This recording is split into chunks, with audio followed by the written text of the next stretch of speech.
Hello sir, தமிழக முதல்வர் Stalin sir அவர்களே. சார்,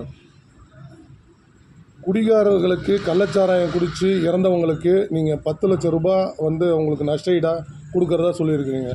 தாராளமாக கொடுங்க. அவங்க குடும்பமும் பாவம் தான். ஏழை எளிய மக்கள் குடிச்சு தான் இந்த மாதிரி ஆகிட்டாங்க. நான் தப்பாக சொல்லலை.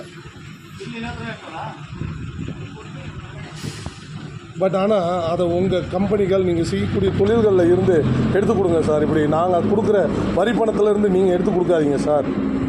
வயிறு வாயெல்லாம் எரியுது சார் எங்களுக்கு. நாங்கள் கஷ்டப்பட்டு உழைக்கிறோம். வரி மேலே வரி போடுறீங்க, எல்லாம் கரண்ட் பில்லை ஏற்றுறீங்க, வரி மேலே வரி போட்டு நாங்கள் கொடுக்குற வரி பணத்தை எடுத்து நீங்கள் எதுக்கு சார் கொடுக்குறீங்க? யாருக்கு கேட்டு சார் கொடுக்குறீங்க 10 லட்ச ரூபாயை? ஒரு குடும்பத்துக்கு 10 லட்ச ரூபான்னு குடிகாரங்களுக்கு நீங்கள் கொடுங்க, தாராளமாக கொடுங்க. உங்களுடைய வருமானத்துலேருந்து எடுத்து கொடுங்க சார். தயவு செஞ்சு நாங்கள் கொடுக்குற வரி பணம் எடுத்து கொடுத்து இந்த மாதிரி எங்கள் வயிற்றுச்சலை கொட்டிக்காதீங்க சார். நாங்கள் சாப்பிட்றதா? ஒரு குடிகாரனுக்கு இருக்கிற இது கூட